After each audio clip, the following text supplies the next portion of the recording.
Pittsburgh Steelers, two 5-0 teams. Everybody was talking about it all week. First half didn't look like a game. Second half became a game. 27-24. Titans lose. They are now 5-1. The Pittsburgh Steelers are 6-0. Let's talk about how we got there. Let's see. The first half, I would say that was all Tennessee.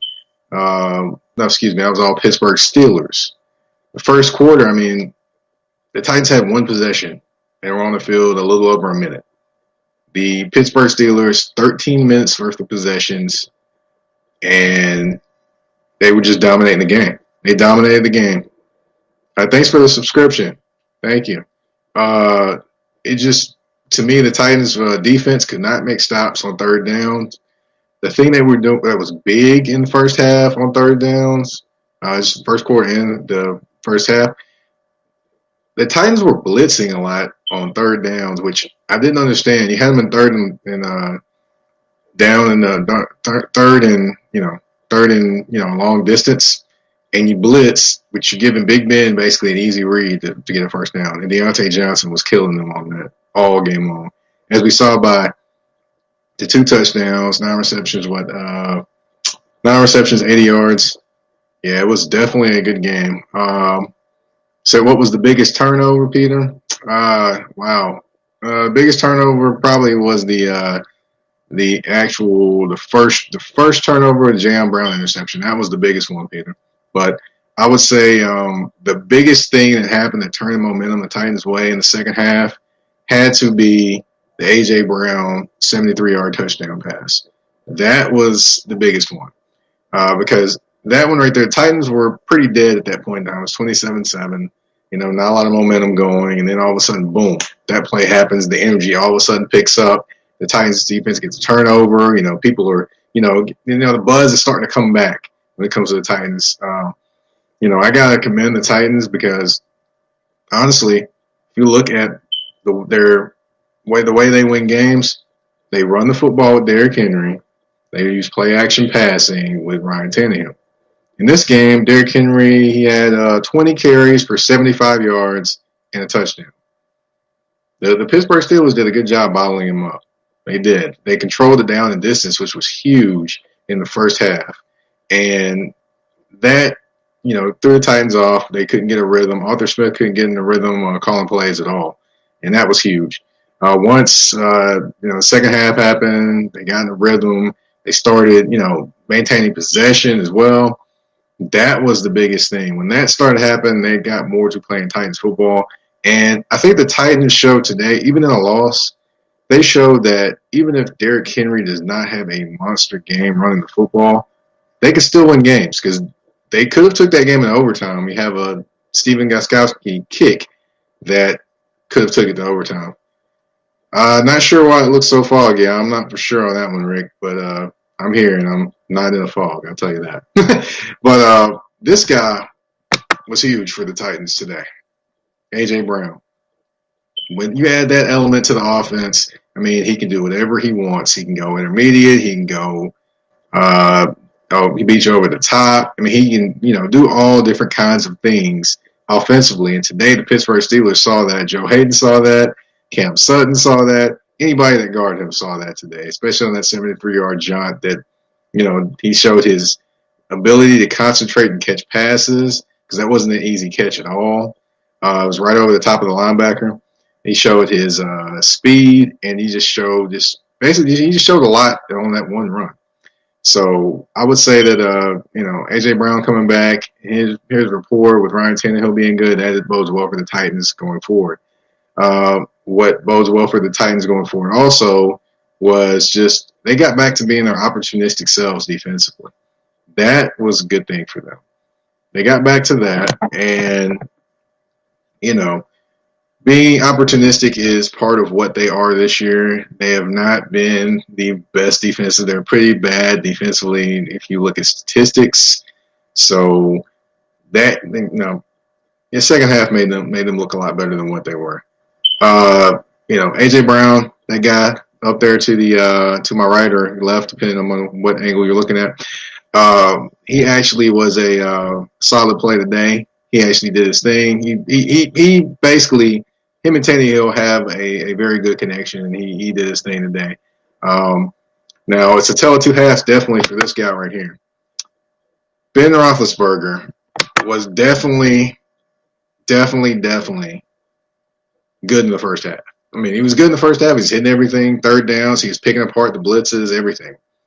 But second half, he put some questionable throws. I just couldn't understand what he was looking at. I'm like, okay, they came out conservative in the second half to start. You know, you're up 27-7. I get it. But some of the throws, I'm like, okay, why is he throwing in a tight coverage? You really don't have to. And then the throw at the end, goodness gracious, I didn't know what was going on there. He's trying to throw it into a tight window. Jayon Brown is right there with Juju Smith-Schuster, and he still tries to throw it anyway. I know you want to be the hero, Ben, but that is not the time. You kept giving the Titans chances there. I mean, and credit to the Titans for being great defensively as well. As far as hey Peter, do you have any opinions on the game or any kind of thoughts on the game? Anybody have any thoughts on the game they want to talk about or anything? I mean, I'm always open to answering those. But definitely a good game. Definitely the Titans fought back and did something that nobody thought they probably could do with Ryan Tannehill leading them back and them not really running the football as much or having as much success. But yeah, getting back to Ben Roethlisberger, yeah, he's got to play better. He's got to put together a complete game there. The Titans were opportunistic defensively and flying around.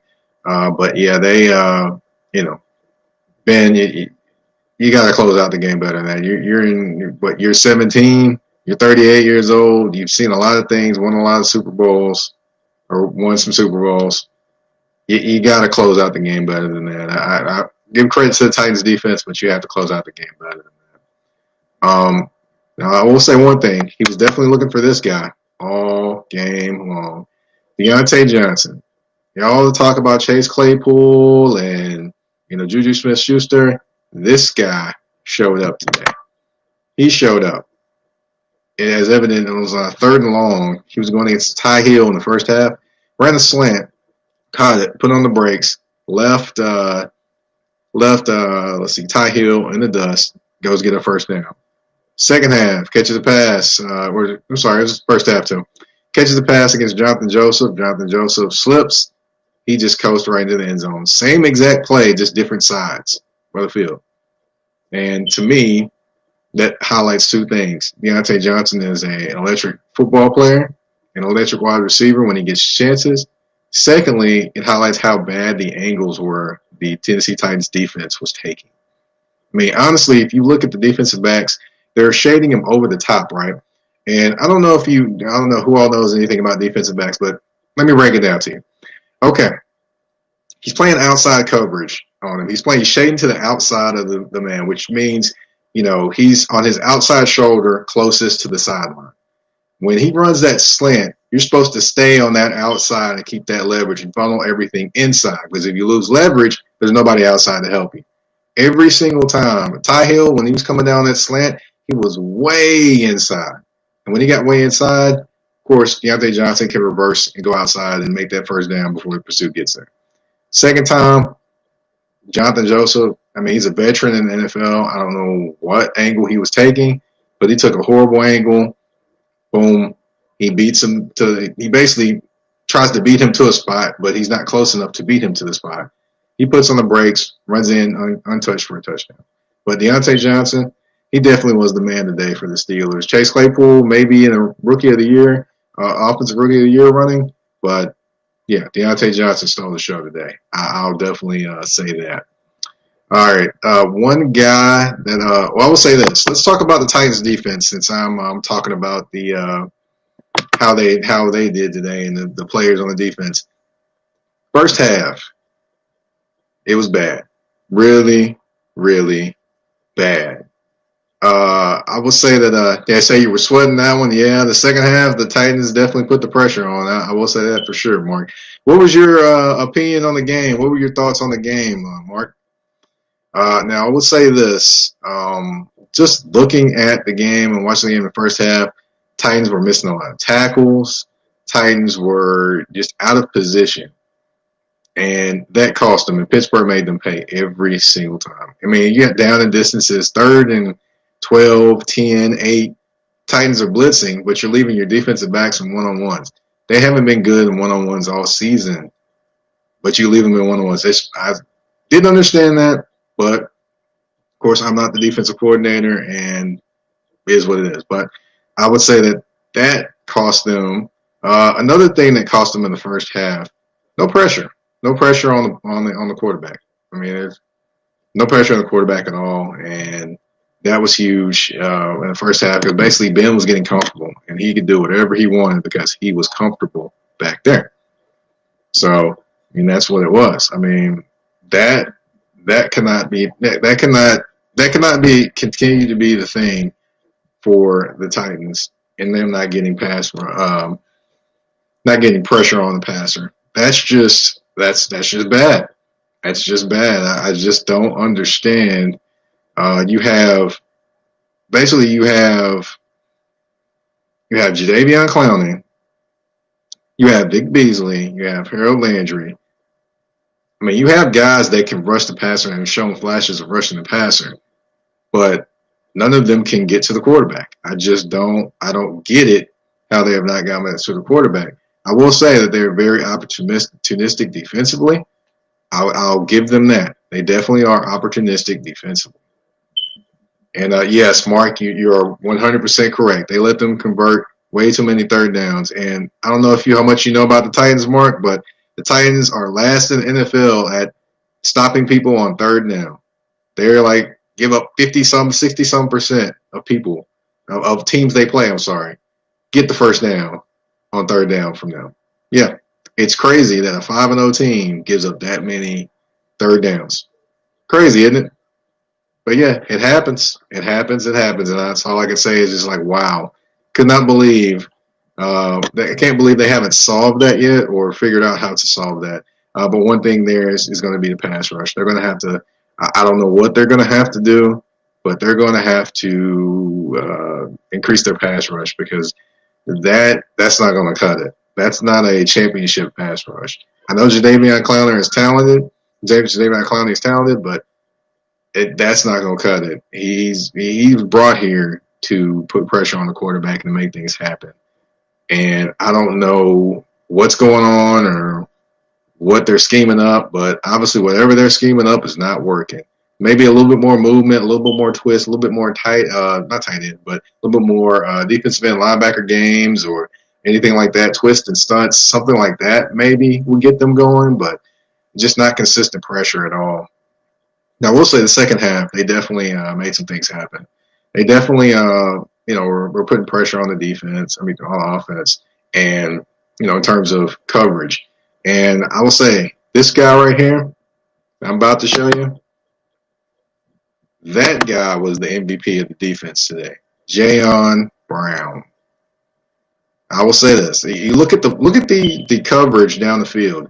He's not a big linebacker by any stretch of the imagination. A lot of people, when he first came out of UCLA, thought he was going to just be a coverage linebacker, and that was it. Well, he's proved to be much more, and his coverage abilities in this game, huge in this game. I don't know if you all remember, but look at the last interception. He's right there, running right down the middle of the field with Juju Smith-Schuster. And he knocked the ball away to give Dane Hooker, I think to give him that chance at that interception. If you look at the play where the ball was deflected, he comes running and picks the pass off. Huge play right there. Then you have him face guarding, he's face guarding him, but he didn't necessarily grab him or anything of that nature, which, I wouldn't say this is the best technique in the world, but hey, that's how he plays it. He doesn't get any flags, and it's effective. So, but he did that on Juju Smith-Schuster a couple different times, and he was there, and he basically forced fourth downs and things like that. So, the second half, there are some things that the Titans defense can build on, but they still need to be better. They still need to be more solid defensively.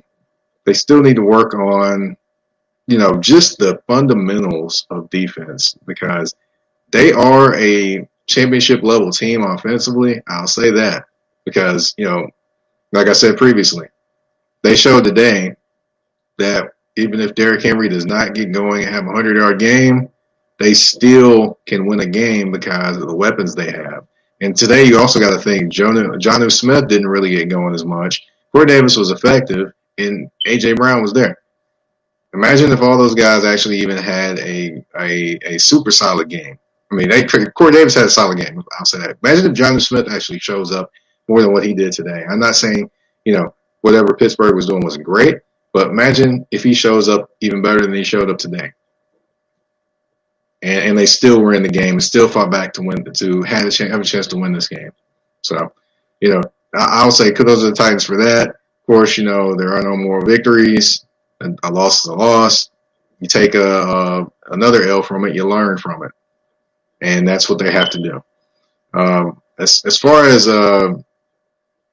Gostkowski, and I've talked about this, and talked about this long before I started doing videos and going over things like this. But Gostkowski, I don't know what the fascination is there. He's had some good moments. I'll admit that. But I am not sure he is the guy you want to go with when it comes to the playoffs or winning games when they're tight. I know he has had great success with the New England Patriots. I know that. That's a given. But we can't live in the past. We gotta live in the present. And in the present, he's a little shaky. That just is what it is. He's a little shaky, and don't know if you can actually trust him to do what he's supposed to do. And that's what I'm interested in wondering if he's going to make it this season as being their kicker. Definitely definitely a good game to watch. Definitely an exciting game to watch. Titans fall again, 27-24. Scored, basically went out in the second half and just went to work and got themselves back into the game. Just they were not able to quite pull it off. It is what it is. They live on to another day, take some lessons from this game, and move forward. I will give you this, though. Just one more thing on the offense. I will say that, people are going to give them a little flack about Taylor Lewan not being there and how the offensive line did or didn't do with the pressure that was brought in. I will say this. They did not do a horrible job without Taylor Lewan. Taylor Lewan's given up some sacks too. He has. That's just a given. Some people will even go as far to say as he's overrated. I'm not going to say he's way overrated or this, that, and the other. No, I'm not going to say any of that at all. All I'm going to say is the Titans, Ty Sombrero, he held up his end of the bar. He played well today. He didn't play awful, but he didn't. I'll say this: he didn't play awful, but he didn't play, just horrible or great either. He was just average. And some may take that as a bad thing, but hey, when you're a backup offensive lineman and you're coming in and replacing the All-Pro guy, hey, you just needed somebody to steady the boat. That's all you need. As far as Dennis Kelly, I honestly was wondering, was he going to be a starter this year or not? With when they drafted Isaiah Wilson, of course, Isaiah Wilson's having his own issues. We won't go into that, but yes, he definitely, he's definitely holding his own and doing his thing, even though he is in essence a placeholder for Isaiah Wilson. Hopefully, if Isaiah Wilson's able to get himself together, but I mean. Again, Titans lose 27-24. Pittsburgh Steelers 6-0. Titans 5-1. Titans down big in the first half. Got down as far as 27-7 in the third quarter. Make a furious comeback, but fall 3 points short on the Stephen Gostkowski missed field goal. Once again, if you didn't miss any of the stats, I've got let's see. Derrick Henry did not rush for 100 yards. He had 20 carries for 75 yards in TD. The big star offensively for the Steelers had to be Deontay Johnson, 2 TDs, 9 catches, 80 yards. And as far as Tannehill for the Titans, 18 for 30, 220 yards, 2 TDs. And AJ Brown, 6 receptions, 153 yards, and a touchdown. Definitely learned some things about both teams today. Let me know your thoughts. If after the video is off, you want to leave your thoughts as well, or you want to reach out to me on Twitter at MikePatton82. You can reach me there. You can also reach out to me here on the app, the Haps app, which I didn't talk about yet. All right, the Haps app definitely allows me to do a nice broadcast, gives me a nice, great broadcast studio to send out information and talk to you all. And if you haven't subscribed, subscribe. Subscribe. Check it out. What are you waiting for? All right. Well, everyone else, hope you have a happy Sunday and enjoy yourselves. And we'll see you back here maybe sometime this week.